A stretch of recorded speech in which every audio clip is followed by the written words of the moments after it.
This is Digital Perspectives with Brad Kimes. Subscribe for new content notifications. Now, here's Brad Kimes. Come on in.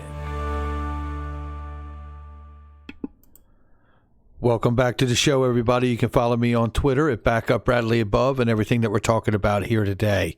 Okay, so today I want to talk about there's really only one thing holding XRP back. Now, I know that we could break this down and go on and on and on, but the reality is there's one crucial thing that is holding XRP back in price and adoption and scaling and the whole bit of use for the use case, everything. And we're going to talk about it today.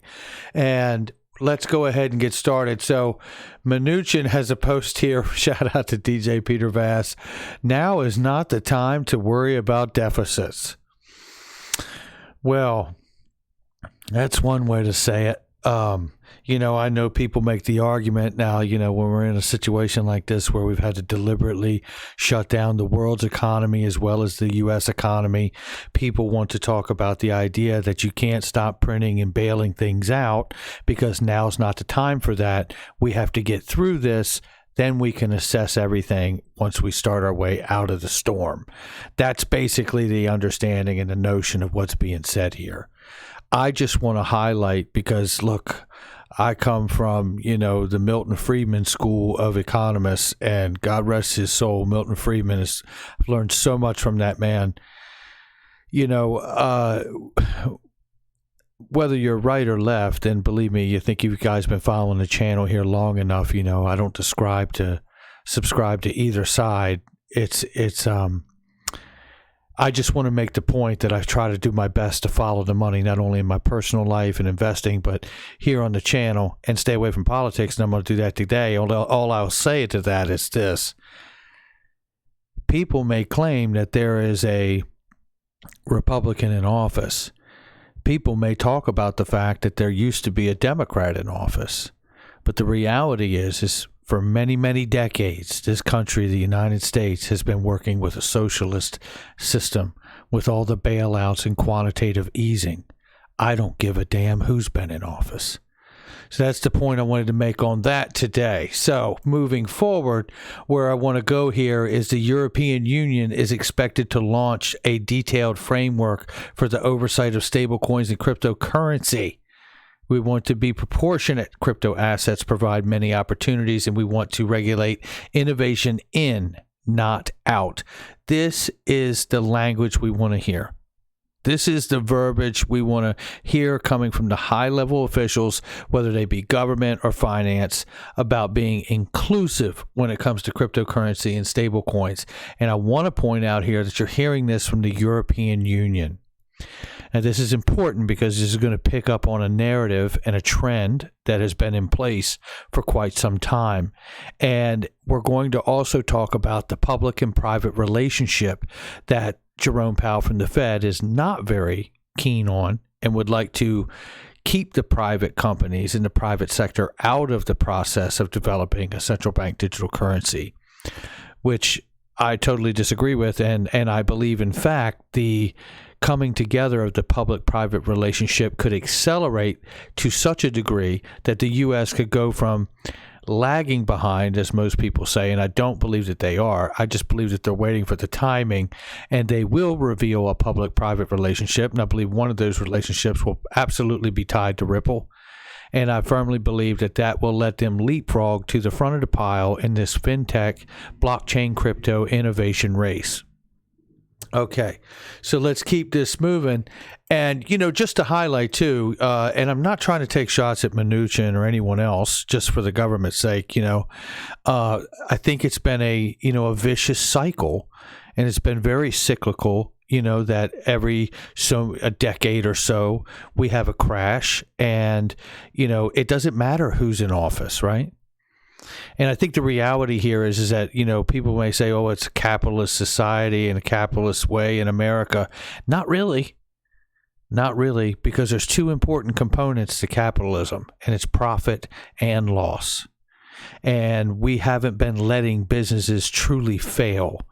And I think that's one of the things that I did want to finish pointing out about that is that, when a business does fail, it doesn't mean that everyone's just going to lose their job and go away. Does that happen at times? Sure it does.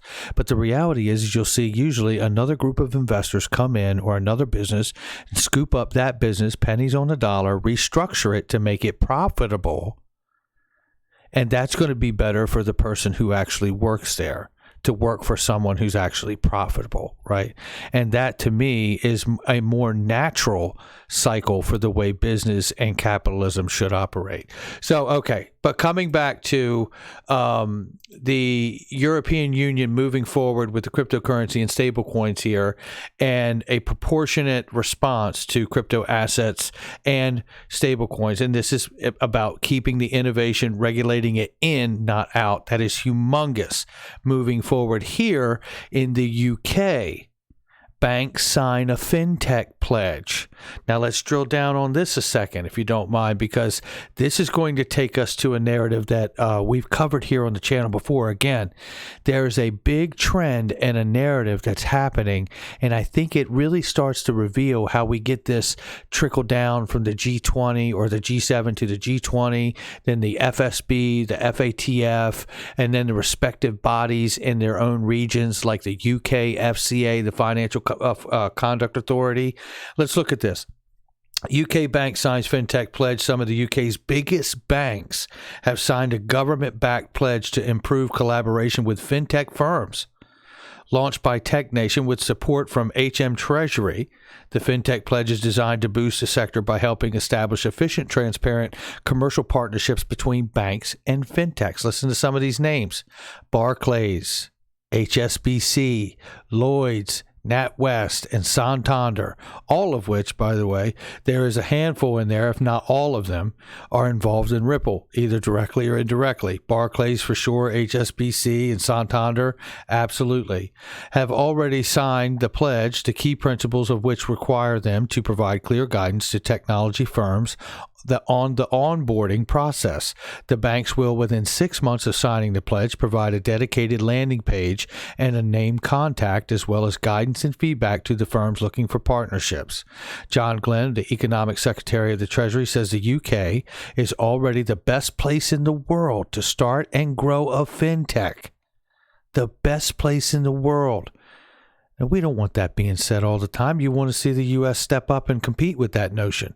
And we're committed to that remaining the case as our economy bounces back. So I welcome the Fintech pledge from some of the leading banks and look forward to more firms becoming signatories. So Mark Ashton Rigby, COO of Barclays, adds, helping technology companies to start up and scale is a key part of our role as a bank.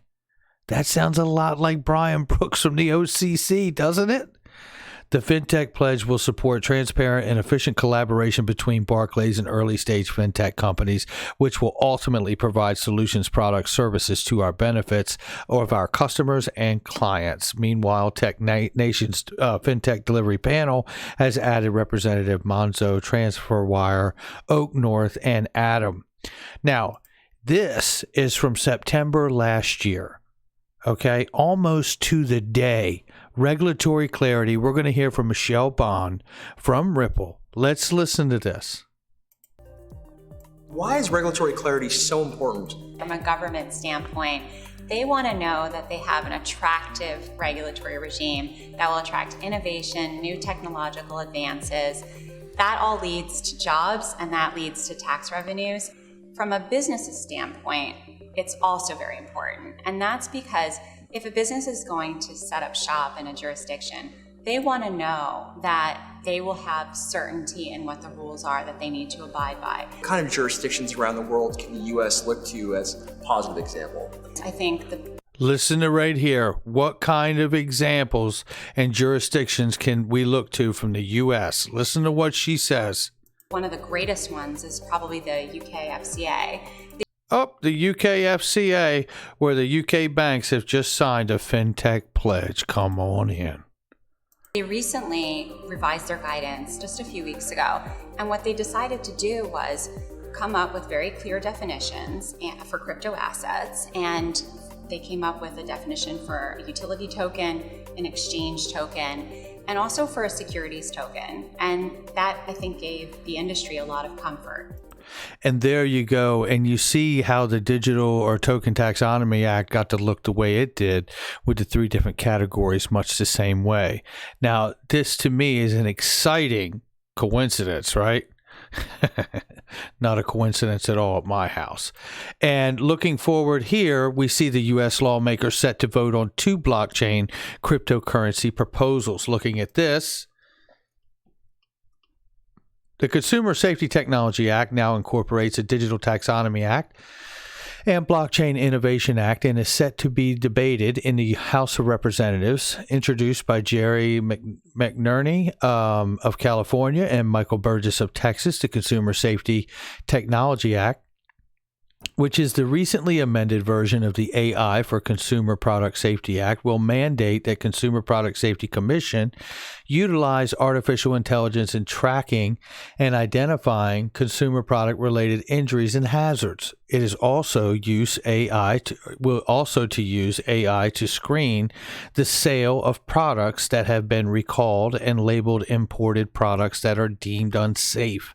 After passing through the U.S. Committee of Energy and Commerce on September 9th, the Consumer Safety Technology Act will also incorporate 2 separate blockchain-related bills, both sponsored by Florida Rep. Darren Soto, who's done a lot of work when it comes to getting cryptocurrency and blockchain adopted.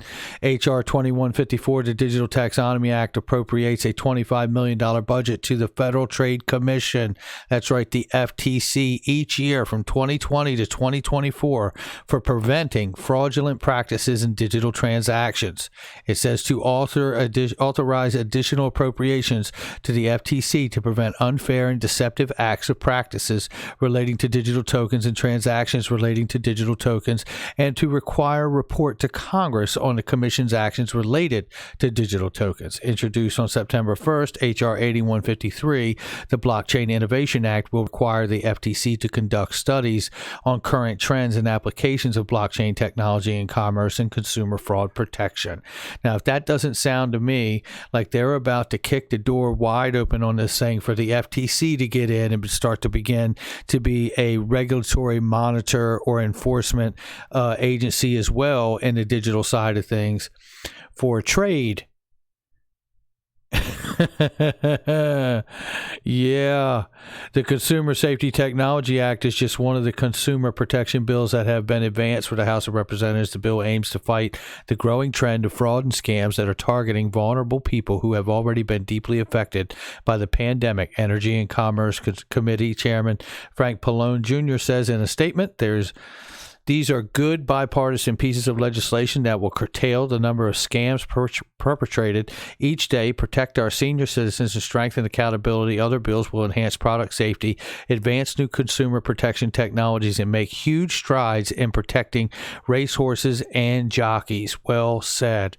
So, at the end of the day, the one thing that I feel that's holding us back is really the idea that we have to have the classification or the designation, however you like to say it, for XRP.